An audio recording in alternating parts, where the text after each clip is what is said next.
SM Store, amanah dalam muamalah. Bismillahirrahmanirrahim. Assalamualaikum warahmatullahi wabarakatuh.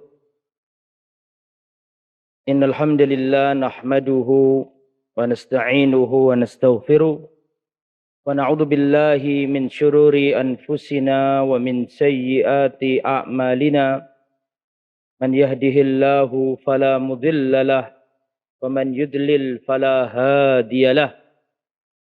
وأشهد أن لا إله إلا الله وحده لا شريك له وأشهد أن محمدا عبده ورسوله لا نبي ولا رسول بعده.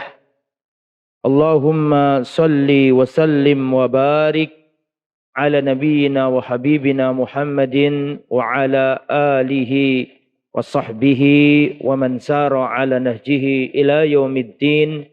أما بعد. Akhwatal iman rahimani wa rahimakumullah.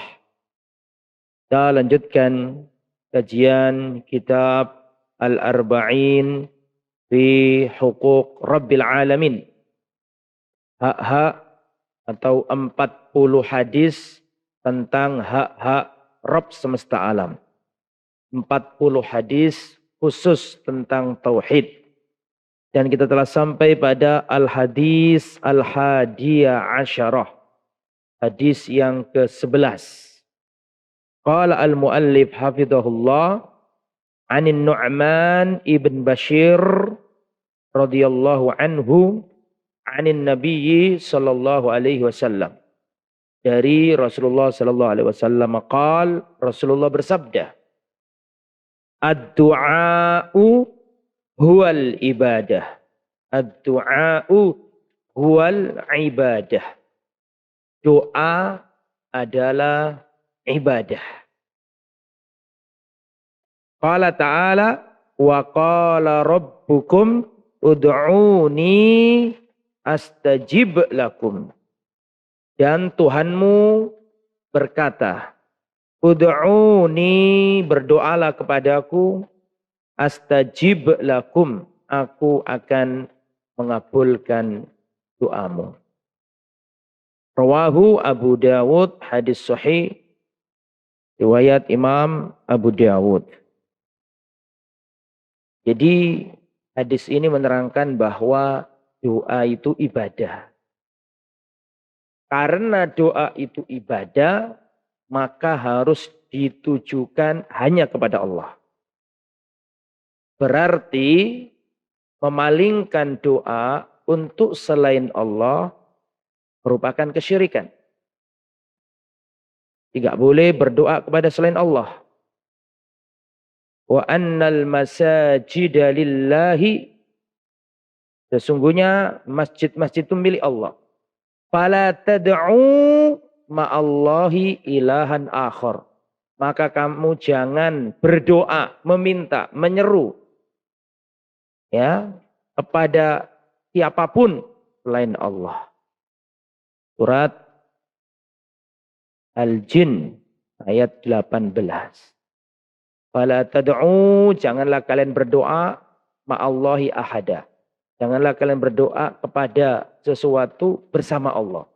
Jadi berdoa kepada Allah, tapi di sisi lain berdoa kepada selain Allah. Boleh. Karena doa adalah ibadah.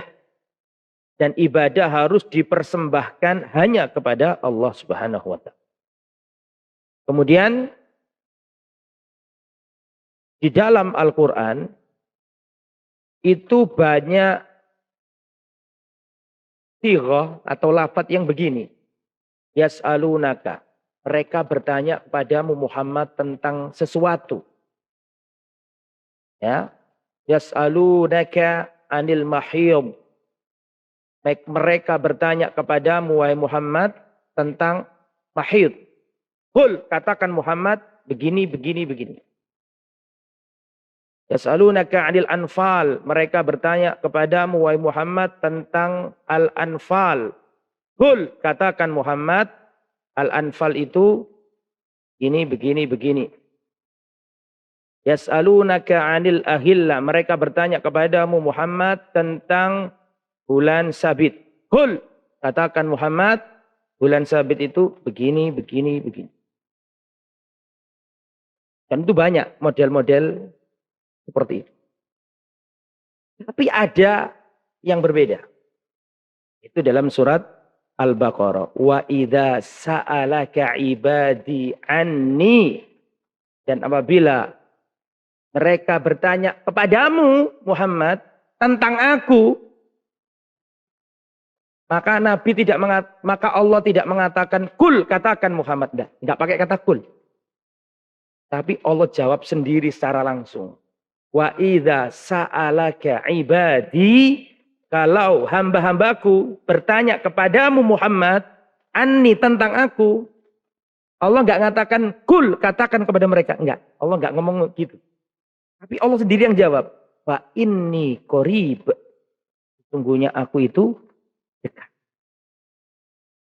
Ya. Terus kelanjutannya ayat bagaimana? Ujibu da'watad da'i idza da'an. Aku akan mengabulkan doa orang yang mau berdoa. Jadi khusus masalah doa ini Allah enggak pakai perantara-perantara. Wa idza sa'alaka ibadi anni, jika hambaku bertanya kepadamu wahai Muhammad tentang aku, Allah enggak ngomong gini, katakan kepada mereka, enggak pakai. Tapi Allah sendiri yang apa? Jawab. Fa inni qarib, sesungguhnya aku itu apa? Dekat. Berbeda dengan pertanyaan-pertanyaan sebelumnya tadi. Wa yas'alunaka 'anil anfal, yas'alunaka 'anil mahid, yas'alunaka 'anil aghilla, mesti ada jawaban apa tadi? Qul, katakan Muhammad kepada mereka. Nabi Muhammad yang suruh jelaskan. Tapi ketika masalah doa, wis gak pakai Nabi, langsung Allah sendiri yang jawab.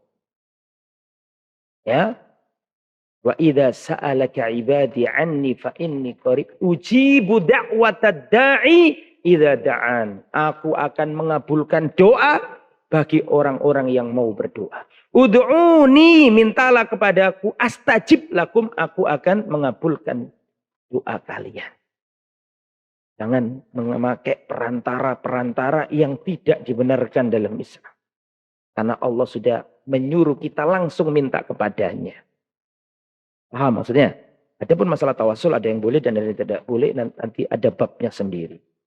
Jadi hadis ini mengajarkan kita disuruh berdoa. Dan berdoa itu perintah agama. Man lam yad'ullaha yaghdab alaihi.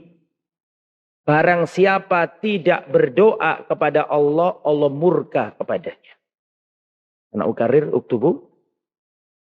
Man lam yad'ullaha yaghdab alaihi. Rawahu al-Hakim. Wa wafaqahu al-Dhahabi wa hassanahu al-Albani. Man lam yad'ullaha yaghdab alaihi. Barang siapa tidak berdoa kepada Allah, Allah murka kepada. Inilah perbedaan kekayaan hamba dengan kekayaan manusia. Sekaya-kaya manusia, ada orang nih, kaya raya. Tapi setiap hari datang orang meminta-minta terus di rumahnya.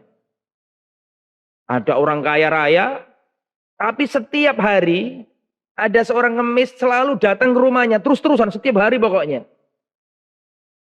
Kira-kira lama-lama orang kaya ini bosan enggak? Tolong dijawab. Wah, bengkel. Itulah kekayaan manusia. Berbeda dengan Allah. Justru Allah itu murka kalau ada hamba yang enggak mau minta kepadanya. Inilah bedanya kekayaan Allah dengan kekayaan apa? Manusia itu sekaya apapun, kalau setiap hari dimintai, setiap hari diajukan proposal kepadanya. Ya wong iki lah, keren ini. Sekarang dia lagi. Lama-lama ya bosen. Ini bener orang ini. Lalu minta-minta tiap hari. Lama-lama orang kaya itu jengkel dan orang ini di mata orang kaya jatuh. Martabatnya jatuh. Pengemis minta-minta. Itu orang kaya. Tidak dengan Allah. Justru Allah itu ngelei, mencari hambanya. Loh kemana kok nggak minta dia? Justru itu Allah murka kalau ada hamba yang nggak mau minta kepadanya. Jadi Anda nih tidak melakukan dosa apapun, tapi Anda tidak mau berdoa, itu sudah kena dosa. Man lam yad'ullaha yaghdab alaihi. Barang siapa yang tidak berdoa kepada Allah, Allah murka kepadanya. Ini juga bantahan bagi orang sufi. Oleh orang sufi itu ngomong begini. Ya ibadah tulus karena Allah. Saya nggak minta surga dan saya juga nggak takut neraka. Nah menurut orang sufi nih, kita ini ibadah karena Allah cinta saja.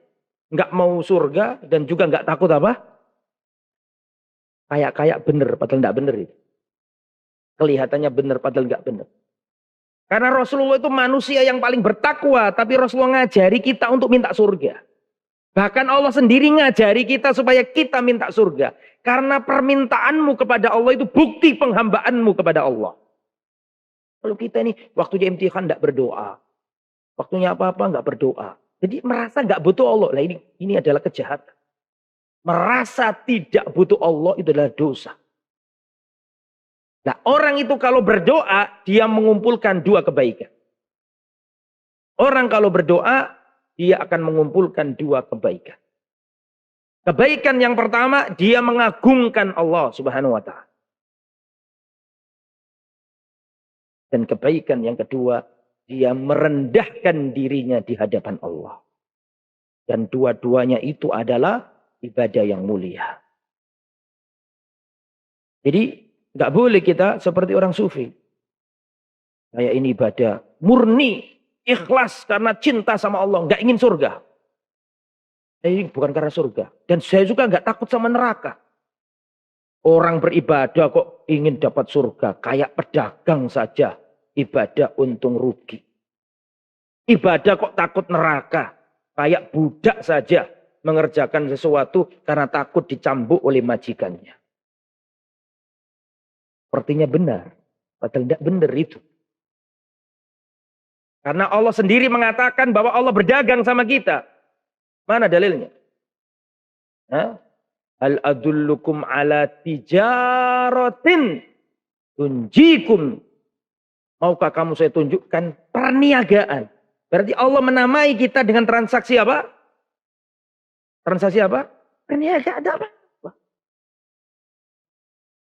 Tapi barangnya Allah itu mahal. Allah punya barang. Mahal. Tapi Allah itu pemurah. Apa barang dagangannya Allah? Surga. Surga itu dagangannya Allah. Nah kita ini membeli surga dengan amal soleh. Nah amal kita enggak sampai untuk meraih surga. Barangnya Allah itu mahal. Tapi Allahnya maha pemurah. Welas asih. Murah. Sayang sama kita. Maka nggak boleh kita seperti orang-orang sufi. Ya, aku tidak ingin. Karena aku takut keinginan akan menjerumuskan diri. Kata mereka. Ini mereka nggak mau surga. Masuk surga, masuk neraka nggak masalah. Yang penting aku cinta sama Allah. Kita katakan enggak. Rasulullah itu orang yang paling bertakwa. Tapi Rasulullah ngajari kita untuk minta surga. Di antara doa yang diajari Nabi adalah Allahumma inni as'alukal jannah. Dan Allah sendiri ngajari kita untuk berdoa Rabbana atina fid dunya hasanah wa fil akhirati hasanah wa qina adzabannar. Makanya rokaizul ibadah salasa kata para ulama. Ya, pilar-pilar ibadah itu ada 3. Hilang 1, hilang ibadahnya. Pilar-pilar ibadah ada 3. Yang pertama, al-mahabbah. Cinta. Pilar yang kedua, al-khauf. Takut. Pilar yang kedua adalah apa? Al-khauf. Takut. Dan pilar yang ketiga adalah apa? Ar-roja, pengharapan atau berharap. Setiap ibadah yang kita lakukan harus berpondasikan 3 hal ini. Kenapa kamu ibadah? Karena saya cinta sama Allah. Kenapa kamu kok ibadah? Karena saya mengharapkan surganya Allah. Kenapa kamu ibadah? Karena saya takut nerakanya Allah. Man abadallah bil mahabbati faqat bahwa zindiq. Barang siapa beribadah kepada Allah hanya karena cinta, maka dia adalah orang zindik. Apa-apa enggak sholat, yang penting cinta sama Allah. Apa-apa enggak sholat, yang penting kita selalu ingat sama Allah. Blinger itu, zindik itu. Waman abadallah bil khaufi. Barang siapa menyembah kepada Allah dengan khauf, takut saja, bahwa haruri, maka dia adalah haruri, orang khawarij. Waman abadallah bil hubbi. Barang siapa keliru ya. Man abadallaha bil rojai faqat. Barang siapa menyembah Allah karena berharap saja, ingin surga saja, bahwal murji, maka dia adalah orang murjiah. Waman abadallaha bil mahabbati wal khaufi war rajai bahwa mu'minun muwahhidun. Dan barang siapa beribadah kepada Allah karena didasari cinta, berharap, dan takut. Berharap surga, takut neraka. Bahwa mu'minun muwahhidun. Maka dia orang mukmin yang bertauhid. Muwahhid. Jadi begitu. Jadi harus takut neraka. Sampai dibuat lagu itu kan. Jika surga dan neraka tak pernah ada, apakah kita tetap menyembah? Akan-akan nggak usah minta surga, nggak usah takut neraka. Yang penting apa? Cinta sajalah.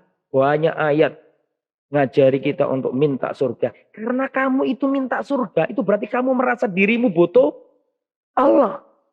Nah, perasaan butuh Allah itu ibadah.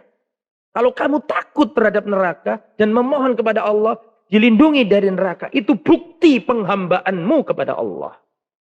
Jadi jangan ikut-ikutan yang aneh-aneh itu ya. Oke.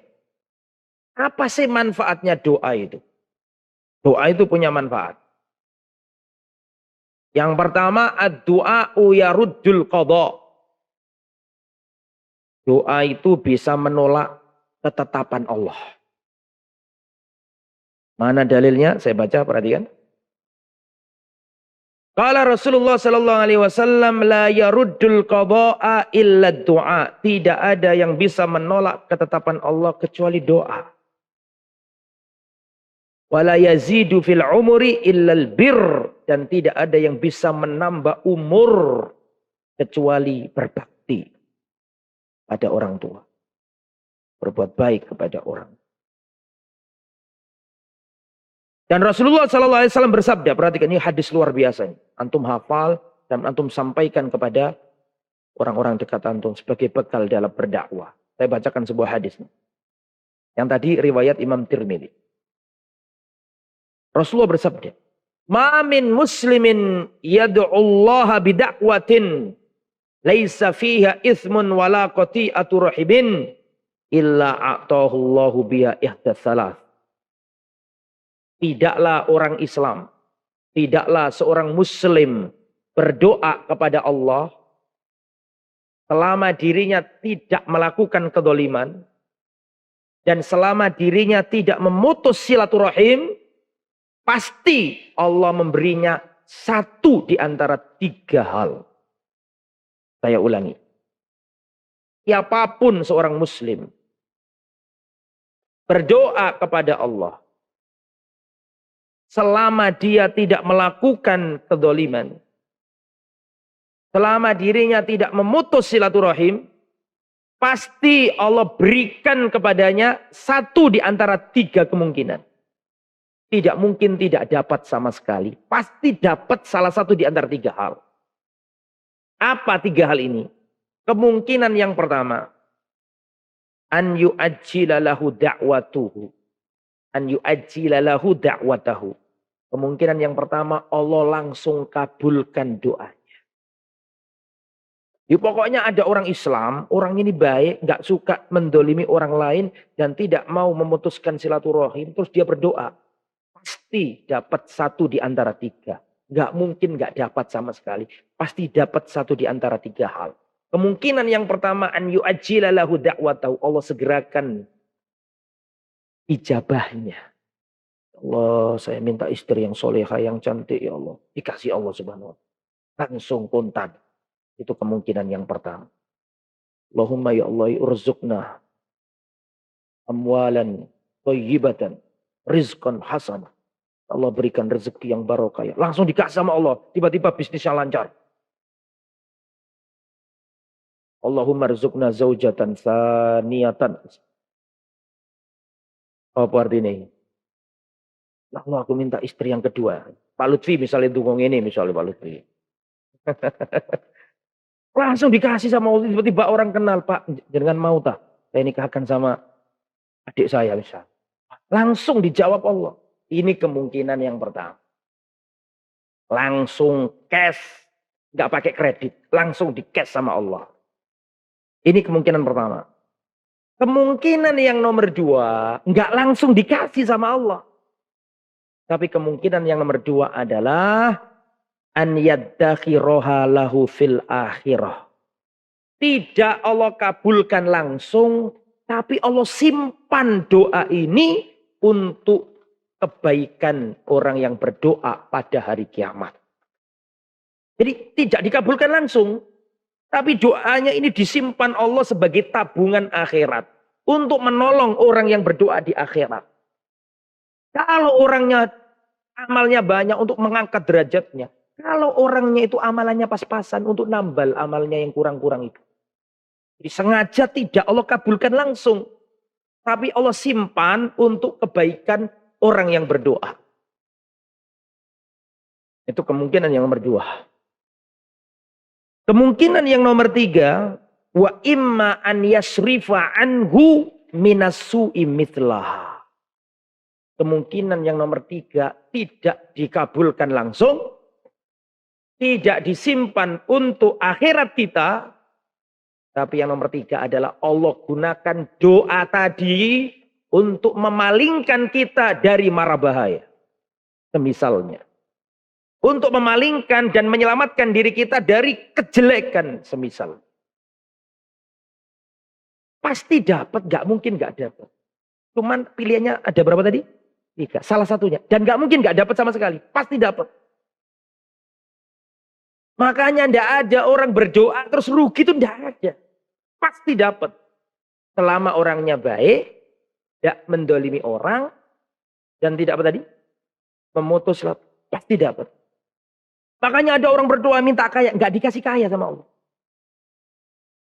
Tetap pas-pasan aja. Tapi istrinya baik, anaknya sehat walafiat, tidak pernah sakit-sakitan, rumah tangganya jejak. Rumah tangganya itu marem, tentrem. Lah, bisa jadi doanya setiap hari itu belum dikasih Allah. Tapi dirupakan dalam bentuk yang lain. Dijadikan dia ini dijaga dari kejelekan. Tidak ada rugi. Nah, kita ini kadang-kadang sering tidak berdoa. Hanya harus berdoa. Nah, kemudian ikhwatal iman, rahimani wa rahimakumullah. Bagaimana cara berdoa yang baik? Bagaimana cara berdoa? Yang pertama, ikhlasun niyah. Berdoa itu harus ikhlas. Mana dalilnya berdoa harus ikhlas? Surat Ghafir ayat 14. Surat Ghafir ayat 14. Fad'ullaha. Berdoalah kepada Allah mukhlisin dengan ikhlas. Ikhlas berdoa itu. Jangan pakai mampir dulu ke kuburan ini. Mampir dulu ke tempat keramat itu. Murni, lurus, tegak, lurus kepada Allah. Tidak usah pakai tawasul-tawasul yang tidak benar. Kecuali kalau tawasulnya benar. Untuk ada babnya sendiri nanti kita jelaskan. Harus ikhlas. Menjadikan doa itu hanya untuk Allah subhanahu wa ta'ala. Tidak pergi ke dukun, tidak pergi ke tempat keramat. Ya, dia ini minta sama Allah, ya Allah saya minta kaya ya Allah. Tapi dia pergi ke dukun. Itu namanya nggak ikhlas doamu. Inna sholati wa nusuki wa mahyaya wa mamati lillahi rabbil. Terus yang nomor 2, an yad'ullaha wa huwa tahirun. Kalau berdoa itu usahakan dalam kondisi suci. Kalau berdoa itu usahakan dalam kondisi suci. Yang namanya suci, tohir dalam bahasa Arab itu suci dari 2 hal. Suci dari najis dan suci dari hadas. Yang namanya toharo adalah at-toharo itu yakni an-nazahatu minan najasa wal hadas.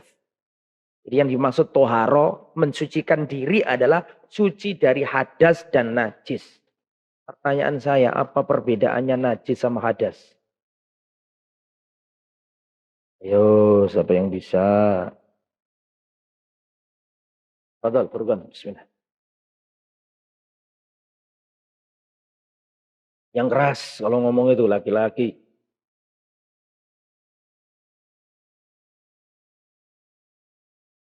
Kalau najis itu ada zatnya. Kalau hadas, keadaan seseorang. Ya sudah, hampir benarlah. Atau benarlah ya. Apa perbedaan najis sama hadas? Najis itu barangnya konkret, bisa dilihat. Itu najis. Ada barangnya. Nah, antum nih habis wudhu, gendong keponakan antum, terus dipipisi. Antum kena hadas apa kena najis? Najis, barangnya kelihatan. Antum berjalan dari Sakan asrama ke masjid. Di situ misalnya kena kotoran kucing. Itu kotoran kucing najis apa hadas? Najis, ada barangnya. Aromanya ada. Kalau diambus ya bau. Tapi kalau sudah jelas-jelas kucing nggak usah dicium ya, pasti itu. Jadi ada aromanya, ada warnanya, itu najis. Tapi kalau hadas itu nggak ada wujudnya. Antum hubungan badan sama istri, turun ngurus nikah gitu. Belum ada yang nikah. Misalnya ada seorang laki-laki hubungan badan sama istrinya. Setelah itu dia mencuci kemaluannya, tapi belum mandi. Itu di tubuhnya ada najis enggak? Tidak ada. Tapi statusnya dia itu Paham? Lah, orang pipis itu, atau saya ulangi, kencing itu najis apa hadas? Kencing itu najis apa hadas?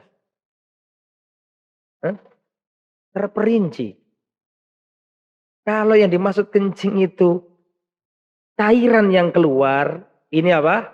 Najis.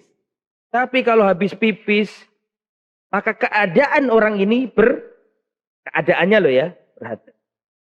Paham maksudnya? Statusnya dia itu berhadas. Oke, kembali ke materi. An yad'ullaha wa huwa thahir. Jadi usahakan berdoa dalam kondisi suci. Yang nomor 3, adamul ajalah. Tidak boleh tergesa-gesa dalam berdoa. Biasanya kalau tergesa-gesa itu gak dengan hati. Tidak dengan apa? Harus pelan, madep, mantep. Bergantung hanya kepada Allah. Allah. Doa yang baik-baik. Allahumma ufirli wali walidayya warhamhuma kama rabbayani shaghira. Pelan-pelan. Yang nomor 4, istiqbalul qiblah. Menghadap ke arah kiblat. Rasulullah kalau berdoa menghadap kiblat. Rasulullah kalau sampai di sofa menghadap kiblat. Sampai di Marwah menghadap kiblat. Rasulullah kalau di Mas'aril Haram menghadap kiblat. Bukan Rasulullah kalau berdoa menghadap kiblat. Itu nomor berapa itu? 4. Yang nomor 5.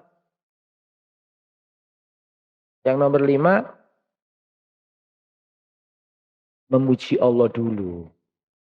Memuji Allah. Jangan begini, bersuci menghadap kiblat terus begini. Ya Allah, saya minta kaya ya Allah. Ya itu kurang adab sama Allah. Harus memuji Allah dulu. Alhamdulillah. Memuji Allah yang paling mudah ya alhamdulillah. Sudah itu yang paling mudah. Mau ditambahi Allahumma lakal hamdu wa lakal syukru wa anta ala kulli syai'in. Qadar Allahumma antas salam wa minkas salam. Ya terserah monggo. La ilaha illallah wahdahu la syarik. Yang penting memuji Allah. Jadi jangan langsung minta, memuji Allah dulu. Sesudah memuji Allah, bersolawat kepada Nabi. Nomor berapa itu? Nomor 6. Bersolawat kepada Nabi. Allahumma sholli ala Muhammad wa ala alihi. Karena ada hadis yang berbunyi, kullu du'ain mahjubun hatta yusalla ala Nabi. Setiap doa akan terhalang sampai diucapkan solawat kepada Rasulullah sallallahu alaihi wasallam. Ya, setelah itu istighfar. Jangan minta dulu, sabar. Istighfar. Astaghfirullah. Astaghfirullah. Mengakui dosa. Mengakui dosa itu penting. Nabi Adam tuh mengakui dosa. Rabbana dzalamna anfusana wa illam taghfir lana wa tarhamna lanakunanna minal khasirin. Nabi Yunus ketika dicaplok ikan paus. Mengakui dosa apa enggak? Gimana doanya? La ilaha illa anta subhanaka inni kuntu minadh. Ya Allah, aku berbuat dolim ya Allah. Itu penting mengakui dosa itu, Pak. Mengakui dosa itu penting. Allah itu mengabulkan doa ketika hamba itu mengakui dosa. Saya cerita nih, perhatikan. Karena semua prahara yang menimpa kita itu karena dosa. Maka kalau ingin segera dicabut oleh Allah, musibah itu segera minta maaf dan mengakui dosa. Ali bin Abi Thalib bersabda, atau Ali bin Abi Thalib radhiyallahu anhu berkata, "Ma nazala bala'un illa bidzanbin." Ma nazala bala'un illa bidzanbin. Tidaklah turun musibah kecuali karena dosa. Wa ma rufi'a bala'un illa bitaubah. Dan tidaklah musibah diangkat kecuali dengan taubat. Akui dosa, taubat, minta maaf sama Allah. Zaman dulu perhatikan. Kata Hasan Al-Basri, dulu para salaf, para sahabat Nabi, para tabi'in berjalan. Tiba-tiba di tengah jalan, kakinya tertusuk duri. Dulu, zaman dulu. Karena salaf, dulu para salaf, kalau berjalan, ternyata kakinya kena duri. Maka seorang salaf mengatakan, Wallahi inni la'a'lamu annaki bidzanbin. Wahai duri, aku tahu. Tidaklah engkau menusuk kakiku, kecuali karena dosa yang aku lakukan. Wa ma dzalamani Rabbi azza wa jalla, karena Tuhanku tidak mungkin mendolimi aku. Jadi orang salaf zaman dulu itu baru tertusuk duri saja, dia sudah paham bahwa ini karena apa? Dosa. Dan itulah yang dilakukan oleh para salaf sebelum berdoa, selalu mengakui dosa. Dulu ada seorang ulama besar, punggawanya para tabi'in, yaitu Hasan Al-Basri. Rahimahullah. Datang seorang laki-laki kepadanya. Wahai imam, wahai guru kami, sesungguhnya hujan lama tidak turun. Sedangkan tanaman-tanaman kami gersang, hewan-hewan kami mati kehausan. Kami dilanda kemarau yang panjang, tolong berikan wasiatmu. Kata Hasan Al-Basri, ulanglah. Istaghfirillah. Perbanyaklah minta ampun kepada Allah. Perbaiki hubunganmu dengan Allah. Orang itu, jangan tukaran. Jangan berantem. Kembali ke materi. Unduru ila ustadzikum. Sampai mana tadi? Jadi hujan lama nggak turun. Marau panjang. Sampai orang-orang datang ke Hasan Al-Basri. Wahai guru kami, bagaimana solusinya ini? Hewan ternak mati kehausan. Ya, tanah-tanah kering kerontang, tolong berikan wasiatmu. Kata Hasan al-Basri, ulanglah. Perbaiki hubunganmu dengan Allah. Perbanyaklah istighfar kepada Allah. Ulang nih orang. Gak dikasih apa-apa. Gak dikasih, oh caranya begini, doa ini. Enggak lah. Satu tok. Ulanglah, perbanyak istighfar. Datang orang yang nomor 2. Wahai guru kami, sesungguhnya telah lama Allah menguji kami. Kami dirundung kedukaan, kefakiran, kemelaratan. Kami hidup dalam kesusahan. Telah lama Allah menguji kami. Tolong berikan wasiatmu agar Allah mengangkat kemalangan ini dari kami. Kata Hasan Basri, ulanglah. Istaghfirillah. Beristighfarlah kepada Allah. Perbaiki hubunganmu sama Allah. Bas dikasih itu toh. Orang ini pulang. Datang orang yang nomor 3. Wahai guru kami, telah lama Allah menguji kami sehingga kami belum memiliki anak keturunan. Padahal kami menginginkan masa tua kami ada anak yang akan menyayangi dan merawat kami. Tapi sampai detik ini Allah belum memberikan anak keturunan kepada kami. Apa yang harus kami lakukan? Kata Hasan Basri, ulanglah. Perbaiki hubunganmu dengan Allah. Perbanyaklah istighfar kepada Allah. Minta ampun sama Allah. Pulang orang. Datang orang yang nomor 4. Wahai guru kami, sesungguhnya tanaman-tanaman kami gagal panen. Sehingga kami dilanda kelaparan. Berikan wasiatmu agar Allah mengangkat musibah ini dari kami. Hasan al-Basri mengatakan, ulanglah. Perbaiki hubunganmu dengan Allah. Perbanyaklah istighfar, minta ampun sama Allah. Empat orang ini pulang. Tapi solusi yang diberikan Hasan al-Basri satu. Padahal masalahnya beda-beda. Betul apa tidak? Sampai seorang muridnya Hasan al-Basri bertanya kepada gurunya, wahai guru kami. Telah datang 4 orang membawa masalah hidup yang berbeda-beda. Yang pertama hujan gak turun. Tapi Anda mengatakan beristighfarlah. Apa hubungannya istighfar minta ampun dengan hujan gak turun? Datang orang yang nomor 2 mengadukan kemalangan, kefakiran, kemelaratan hidupnya. Kemudian engkau katakan kepadanya, minta ampunlah sama Allah. Apa hubungannya minta ampun sama kekayaan? Datang orang yang nomor 3. Mengatakan kepadamu bahwa dia ditimpa kemandulan, gak punya anak keturunan. Kemudian engkau katakan kepadanya, mintalah ampun sama Allah. Datang orang yang nomor 3. Mengatakan kepadamu bahwa dia gagal panen. Namun engkau memberikan solusi satu di antara 4 masalah yang berbeda-beda. Cukup minta ampun saja. Coba zaman sekarang, antum gak duit-duit, datang ke kiai. Atau datang ke ustaz. Ustaz gimana, saya gak duit. Tak kasih amalan mbak. 1.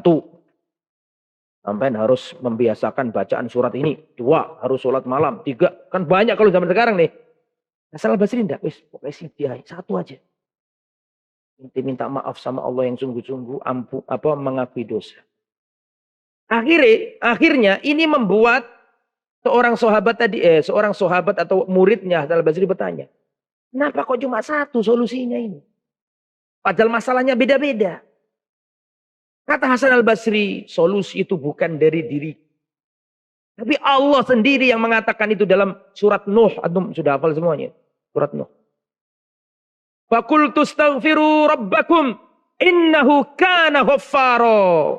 Beristighfarlah kepada Tuhanmu. Sungguhnya Tuhanmu maha mengampuni dosa. Minta ampunlah kepada Allah. Kalau kalian mau minta ampun dan beristighfar kepada Allah, yursilis samaa'a alaikum midrara. Allah akan turunkan hujan yang lebat membawa rezeki. Wa yumdidkum bi amwal. Dan Allah berikan kepadamu harta yang melimpah ruah. Wa banin. Dan Allah berikan kepadamu anak keturunan. Terus. Wa yaj'al lakum jannati wa yaj'al lakum anhara. Dan Allah berikan kepadamu tanaman-tanaman yang rindang dan sungai-sungai yang mengalir. Jadi itu belum minta.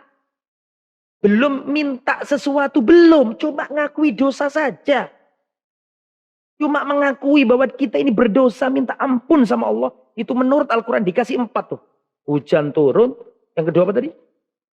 Wa yumdidkum bi amwal, diberi harta yang banyak. Terus wabanin, diberi anak yang banyak. Terus wa yaj'alakum jannati wa jannat kan artinya kan tanaman-tanaman kebun-kebun yang rindang. Jangan sepelekan istighfar. Bahkan Imam Syafi'i mengatakan tidak ada yang paling ampuh doa yang dilakukan orang ketika dapat musibah melebihi minta ampun sama Allah. Pokoknya apapun masalahmu, hamparkan sajadamu dan minta ampun sama Allah. Itu nomor satu. Sebelum minta yang macam-macam, istighfar yang bagus, minta maaf sama Allah, minta agar diampuni dosa kita oleh Allah Subhanahu. Makanya Pak, gini, kalau kita ini dewasa, kita akan paham bahwa semua perhara itu karena dosa kita. Makanya cara untuk menghilangkan itu adalah dengan memohon ampunan kepada Allah. Makanya tadi kan Ali mengatakan begini. Ali bin Abi Thalib tadi mengatakan begini. Ma nazala bala'un illa bidzanbin wa ma rufi'a bala'un illa bittaubah. Tidaklah musibah datang kecuali karena dosa dan tidaklah musibah diangkat kecuali karena taubat. Dan itu ada ayatnya. Bagaimana ayatnya berbunyi? Ya, wa ma asobakum min musibatin fabima kasabat aydikum. Apapun musibah yang menimpamu itu karena ulah tangan. Makanya sampai niku nek wis ngerti agama sing serius, gak gampang nyalano wong. Sampai genteng omamu bocor itu karena kesalahan.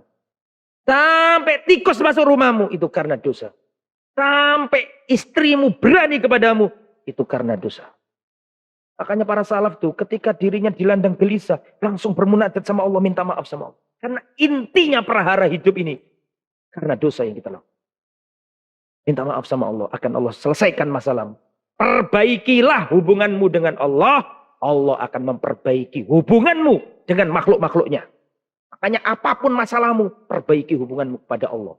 Niscaya urusanmu sama makhluk akan diselesaikan oleh Allah Subhanahu wa taala. Nah, ini sampean Pak, sing wis duwe bojo-bojo iku. Sampeyan duwe masalah kalau bojo sampean, wis ojo terlalu dilokno bojomu. Sampeyan ndonga sing apik, istighfar kepada Allah. Engko dengan sendirinya lah bojo sampean dadi apik-apik dhewe. Perbaikilah hubunganmu dengan Allah. Allah akan memperbaiki hubunganmu dengan semua makhluk-makhluknya. Akan diperbaiki oleh Allah. Diselesaikan dulu ya. Setelah itu adzan terus langsung selesai. Nomor berapa tadi? Nomor? Itu loh yang doa, adab doa tadi. 7 ya. Apa yang terakhir tadi? Mengampuni, minta istighfar. Setelah itu mengangkat tangan. Tadi belum disebutkan. Mengangkat tangan. Mengangkat tangan ini kalau setelah sholat wajib enggak mengangkat tangan. Karena setelah sholat wajib Rasulullah enggak mengangkat tangan. Setelah sholat wajib Rasulullah zikir.